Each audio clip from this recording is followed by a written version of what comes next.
اچھا بابا مجھے ایک بات بتائیں, ابھی ہم لوگ پڑھتے ہیں اپنی ہسٹری کے اندر وار آف انڈیپینڈنس کے بارے میں, جو کہ جنگ آزادی تھی 1857 والی, تو اس جنگ کا بتائیں کہ اس ٹائم جو ہے ہندو مسلم ساتھ لڑ رہے تھے برٹش کے خلاف, یا پھر اس وقت یہ ہمارا ہندو مسلمان والا ڈویژن آ گیا تھا, کیونکہ انڈیا پاکستان کی تو بنیاد ہی اسی چیز کے اوپر ہے, اسپیشلی پاکستان کی بنیاد یہ ڈویژن ہی اس بیسس پہ ہوا ہے کہ ہندو اور مسلمان کی بیسس پہ.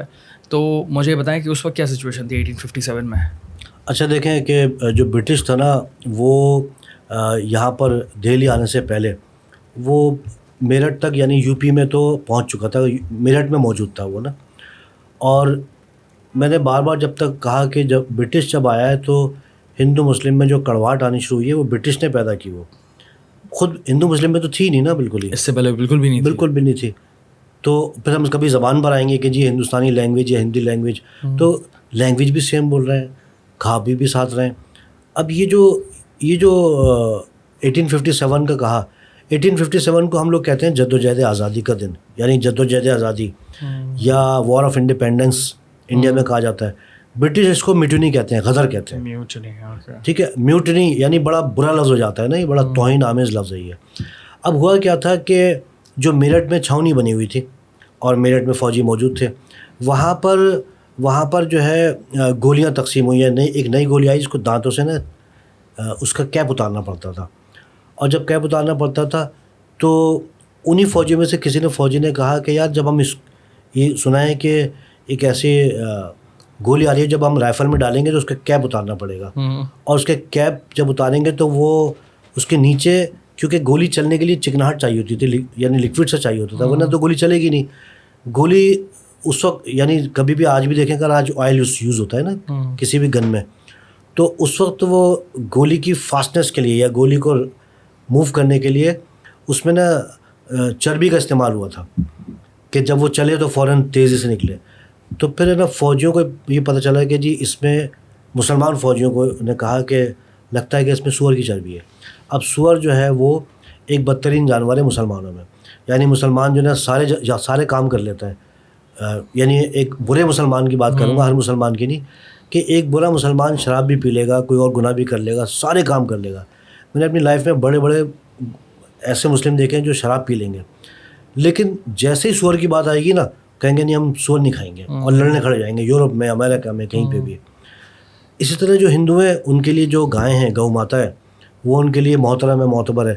تو ہندو فوجیوں کو یہ لگا اور یہ پتہ چلا کہ جی اس میں گو ماتا کی چربی استعمال ہوئی ہے. اب دونوں کا ریلیجن کا معاملہ آ گیا, یعنی کیونکہ دونوں ریلیجن پہ چل رہے ہیں نا اپنے اپنے.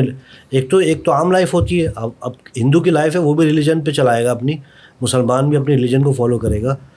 تو جب یہ افواہ پھیلنا شروع ہوئی تو ایک میجر اسمتھ تھا, اس نے کیا کرا کہ اس نے کہا کہ دیکھیں یہ جو بات پھیلائی جا رہی ہے چھاؤنی میں اور چھاؤنی کے باہر, یہ بالکل غلط ہے, اور اس میں نہ کوئی بھی سور کی یا گائے کی چربی استعمال نہیں ہوئی ہے. اب فوجی نے پوچھا, اچھا فوجی پوچھتے نہیں تھے لیکن ان کے دل میں تھا کہ بھئی اگر کوئی سی بھی چربی استعمال نہیں ہوئی تو پھر کون سی چربی استعمال ہوئی ہے, مطلب یا تو وہ یہ کلیئر کر دیتے کہ بھئی یہ ہے کیا چیز نہیں ہے, اور خبردار کوئی بھی جو ہے نا لا کی وائلیشن نہیں کرے, کیونکہ جو آرمی میں تو انسٹرکشن ہوتے ہیں, انسٹرکشن فالو ہوتی ہیں, تو کوئی بھی اس کو وہ نہ کرے. اب جس دن پریڈ کا ٹائم آیا اور گولی لگا کے چلانے کا یعنی پریڈ میں ٹریننگ کا ٹائم آیا, تو اس میں جو فوجی تھے ان سے کہا گیا کہ وہ, اور خاص طور پہ میجر اسمتھ نے رکھا کہ میں ان کی ایگو بھی ختم کروں اور ان سے اپنے آرڈر کو امپلیمنٹ بھی کرواؤں. تو اس نے پریڈ میں بلایا, اس نے کہا فوجیوں کو کہ جی سب لو اور یہ اس کو توڑو, کیپ کو گن میں لگاؤ, کیونکہ ایک ایک گولی ڈلتی تھی پہلے, اور ڈالو. تو اس میں سے کچھ فوجیوں نے کرا, لیکن 85 جو فوجی تھے انہوں نے گن چھوڑ دی, انہوں نے کہا جی ہم نہیں کریں گے. وہ جو 85 فوجی تھے اس میں آدھے مسلمان تھے, مسلمان, ہندو اور سکھ تینوں موجود تھے اس کے اوپر. انہوں نے کہا جی ہم تو نہیں کریں گے یہ. تو میجر اسمتھ نے کہا کہ اچھا, ان کو 85 لوگوں کو جمع کرا, ایک جگہ جمع کیا, اور جمع کرنے کے بعد ان کے اوپر ٹرائل ہوا, اور ٹرائل ہونے کے بعد ان 85 کو پھانسی دینے کے آرڈر ہو گئے. پھانسی؟ جی. اور اسی جگہ پہ جہاں پہ انہوں نے منع کیا تھا وہاں پر وہ لوگ, ان لوگوں کو لے کر آیا گیا, اور لے کر آنے کے بعد جو ہے انہیں پھانسی پہ لٹکا دیا گیا. وہ جو ٹائم تھا اس کے بعد جو ریٹیلیشن ہوئی ہے وہ بڑی زوردار ہوئی ہے. اچھا معاملہ کیا تھا کہ انہوں نے تو بغاوت کر دی اور میرٹھ کے بازار میں ادھم ہو گئی. یعنی ایک دم سے شور یہ ہو گیا میرٹھ کے بازاروں میں کہ فوجیوں کا ساتھ دینے کے لیے باغی چلے آ رہے ہیں, کیونکہ جو مسلمان اور ہندو جو لڑتے تھے انگریزوں کے خلاف ان کو باغی بولا جاتا تھا, لیکن تھے تو وہ ہندوستان کے مطلب لوائل تھے ہندوستان کے. لیکن ایک ورڈ صاحبت باغی چلا تو انہوں نے کہا کہ جی باغی آ گئے مدد کرنے کے لیے, یعنی میرٹھ چھاؤنی میں. تو جو انگریز فوجی تھے وہ چھاؤنی چھوڑ کے بھاگ گئے, وہ چھاؤنی چھوڑ کے بھاگ گئے. اور وہ پھر جب بغاوت ہوئی ہے تو یہ جتنے بھی لوگ جو تھے ہندو مسلمان, کیونکہ آپ کا سوال یہ تھا کہ کیا ہندو مسلمان یا سکھ, کسی میں کوئی ڈفرینس تھا ہی نہیں وہ, کیونکہ تینوں نے مزاحمت کی.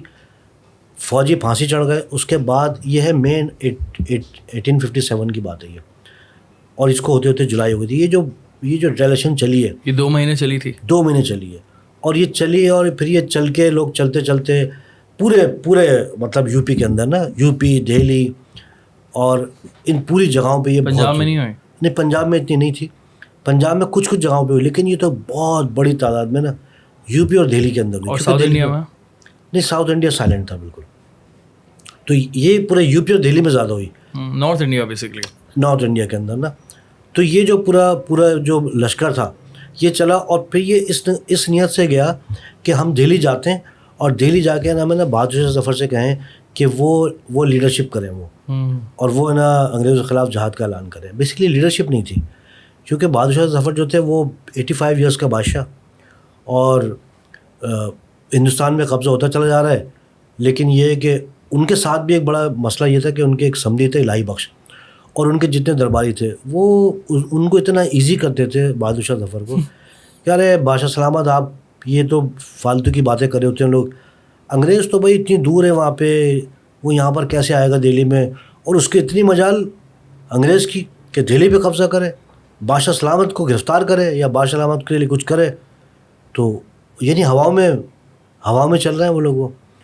تو اور اس کے بعد جو ان کا جو جنرل تھا, جنرل بخ خان, وہ یہی کہتا تھا بہادر شاہ ظفر سے کہ جی آپ جو ہے آپ وہ کریں, مزاحمت کریں. تو یہ جو پورا معاملہ چلا ہے, کیونکہ ہم بات کر رہے ہیں ہندو مسلمان کی نا, تو پوری جو ریٹیلیشن چلی ہے وہ ہندو مسلمان اور سکھ کی ساتھ چلی ہے یہ. اور پھر اس میں جھانسی کی رانی بھی شامل ہوتی ہیں. پھر مزے کی بات ہے کہ جھانسی کی جو رانی تھیں جنہوں نے بہت بڑی جنگ لڑی انگریزوں کے خلاف, ایک نانا جی تھے مراٹھا کے, انہوں نے جنگ لڑی. تو یہ پوری ایک 2 مہینے کی ایک جنگ چلی ہے. یہ تو سارے ملے ہوئے. ہاں نہیں, وہ برٹش کے خلاف تھے وہ لوگ. ہاں یہ تو سارے مل گئے ایک طرح, یہ مل گئے, لیکن مل تو گئے لیکن لیڈرشپ نہیں تھی, اور لیٹ بھی بہت ہو گیا. اور لیٹ بہت ہو گیا یہ. تو یہ جتنے بھی ہم مطلب ہمارے اگر اسلامک ہسٹری میں ہم بات کرتے ہیں تو ہم بات کرتے ہیں مجاہدین کی, کہ یہ مجاہدین وہ چاہے ہندو تھے یا سکھ تھے یا مسلمان تھے, وہ بادشاہ کے پاس آ رہے ہیں. اور بادشاہ جو ہے وہ پھر اس میں اتنی طاقت نہیں ہے, اس نے آرڈر ہی جاری نہیں کرے بیسکلی بہادر شاہ ظفر نے. اور جتنے بھی بڑے بڑے لڑنے والے تھے بڑے, مثال کے طور پہ جھانسی کی رانی ہے, جھانسی کی رانی جو تھی اس کا جو کمانڈر تھا سب سے بڑا, اس کا نام تھا لیاقت علی. اوکے, وہ مسلمان تھا. مسلمان, یعنی جو ہسٹورین ہے وہ بیان کرتے ہیں, لیکن اتنا بڑا وہ فائٹر لیاقت علی کہ پوری لیڈ جو تھی جھانسی کی رانی کی وہ لیاقت علی کر رہے تھے. وہ مولوی لیاقت علی کہتے تھے انہیں نا.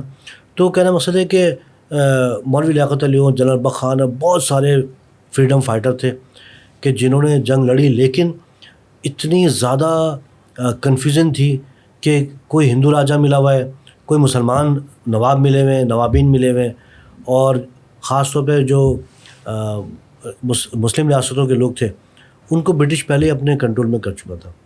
تو پھر یہ فائٹ تو ہندو مسلمان اور سکھ کی ساتھ رہی ہے, یعنی 1857 تک. پھر جب قبضہ کیا ہے سپٹمبر 1857 میں دہلی پہ برٹش نے, وہ پھر ایک بہت بڑی اسٹوری ہے.